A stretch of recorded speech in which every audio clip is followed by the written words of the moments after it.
সালামু আলাইকুম। শুরু করছি সত্যেন সেন কর্তৃক রচিত মুক্ত যুদ্ধভিত্তিক ছোট গল্প পরী বানুর কাহিনী। গল্পটিতে মূল চরিত্র রয়েছে গল্পকথক হারুন মাস্টার, পরী বানু, হালিমা। কৃষ্ণপক্ষের গাঢ় অন্ধকার রাত।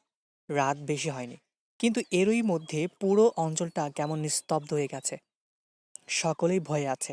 শোনা যাচ্ছে পাক সেনারা জেলা শহরটাকে দখল করে নিয়েছে। এখন যে কোনো মুহূর্তে গ্রামের দিকে চলে আসতে পারে। গল্পকথক বসে বসে বই পড়ছিলেন। তখন দরজা ঠেলে ঘরে ঢুকলো হারুন। গল্পকথক প্রথমে তাকে চিনতে না পারলেও পরিচয় দেওয়ার পর চিনতে পারেন। হারুন গল্পকথকের ছাত্র ছিল। গরিব ঘরের ছেলে ছিল হারুন। অনেক কষ্টে সৃষ্টে আইএ পাশ করেছিল। তারপর পড়াশোনা খতম দিয়ে চাকরির সন্ধানে নামে। গল্পকথকই তাকে একটি প্রাইমারি স্কুলে শিক্ষকতার কাজে ঢুকিয়ে দিয়েছিলেন। 5 বছর পর একদিন হঠাৎ কোনো কিছু না বলে উধাও হয়ে গেল হারুন। তারপর আরও 3-4 বছর কেটে গেল। আজ এতদিন বাদে কোত্থেকে এলো হারুন? কেমন হয়ে গেছে তার চেহারা? কল্পকথক হারুনের কাছে জানতে চাইলেন, কোথায় ছিল এতদিন সে? তখন হারুন বলল, এতদিন সে নিজের গ্রামের একটি স্কুলে শিক্ষকতা করছিল। কিন্তু কমাস আগে স্বাধীন বাংলার সংগ্রাম যখন জোর বেঁধে উঠল, তখন জয় বাংলা বলে সেই আন্দোলনে ঝাঁপিয়ে পড়ল সে। কোথায় রইল তার স্কুল, কোথায় বা ঘর সংসার? তারপর থেকে গ্রামে গ্রামে ঘরে ঘরে আর পথে পথে তার ব্রাহ্মমানের জীবন কাটছে। মাস দেড়েক পর পশ্চিমা সৈন্যরা এখানে জেঁকে বসেছে। তারা গ্রামের পর গ্রাম হামলা করেই চলছে, আর তাদের সঙ্গে জুটেছে একদল ফেউ মুসলিম লীগের গুন্ডার দল। হারুনদের ওখানকার মুক্তিবাহিনী হারুনই গড়ে তুলেছিল।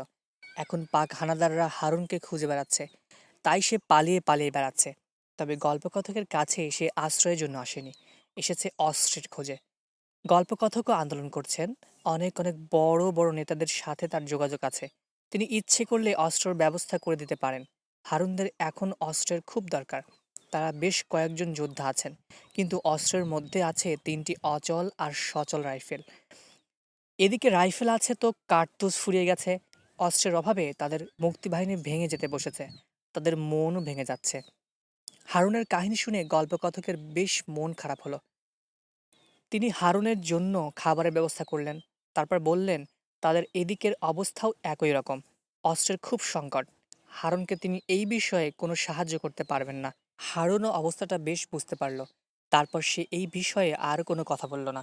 গল্পকথক হারুনকে তার স্ত্রী পরিবানুর কথা জিজ্ঞেস করলেন। পরিবানু দেখতে পরীর মতোই সুন্দরী।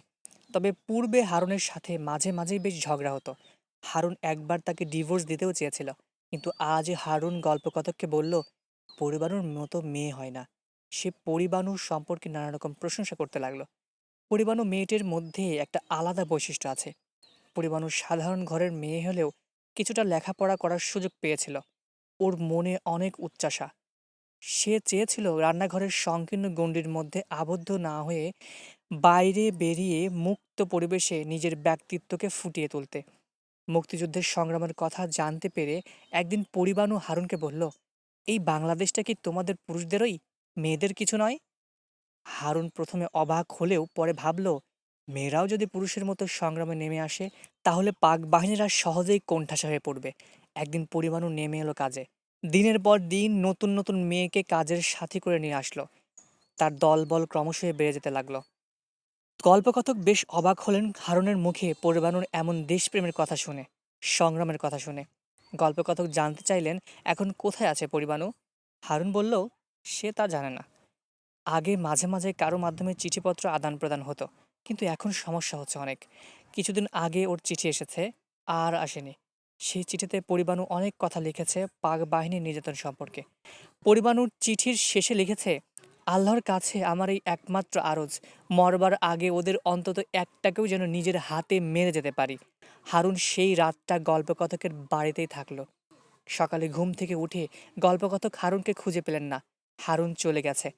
এর কিছুদিন পর পাক সৈন্যরা নদী পাড়ি দিয়ে গ্রামে হানা দিলে গল্পকথক অনেক ঝড় ঝাপটার ঘা খেয়ে অবশেষে কলকাতা গিয়ে আশ্রয় নেন।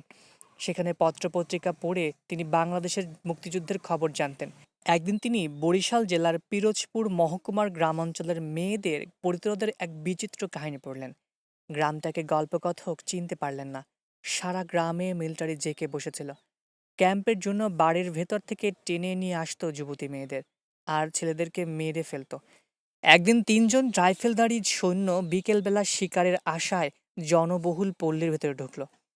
তখন তাদেরকে দেখে পাড়ার ভেতর থেকে ৪-৫টি তরুণী সেজেগুজে পথের ধারে দাঁড়িয়ে তাদের দৃষ্টি আকর্ষণ করতে লাগলো। সেই ৩ জন রাইফেলধারী সৈন্য মেয়েদের ফাঁদে পা দিল। মেয়েরা তাদেরকে নিয়ে একটি ঘরে ঢুকে স্বেচ্ছায় তাদের পশু প্রবৃত্তির কাছে আত্মসমর্পণ করলো। সন্ধ্যা শেষ হয়ে এলে ধীরে ধীরে মেয়েরা রণরঙ্গিনীর মূর্তি ধারণ করলো। তারপর ধারালো দা দিয়ে ওদের কুপিয়ে হত্যা করলো। খবরটি দ্রুত সব জায়গায় ছড়িয়ে পড়ে। তারপর আরও অনেক মিলিটারি এসে পুরো গ্রামকে জ্বালিয়ে দিল। যাকে যেভাবে পেল তাকে সেভাবে হত্যা করলো। গল্পকথক আরও অনেক খোঁজ নিয়ে জানতে পারলেন যে মেয়েরা ৩ জন হানাদারকে ছলনায় ভুলিয়ে নিয়ে মেরেছে, তাদের মধ্যে যে প্রধান ভূমিকা রেখেছে সে পরিবাণু, হারুনের স্ত্রী পরিবাণু। পরিবাণু এখন বেঁচে আছে কিনা মারা গেছে সেই বিষয়ে স্পষ্টভাবে জানতে পারলেন না গল্পকথক, তবে ভাবলেন হয়তো মারা গিয়েই থাকবে।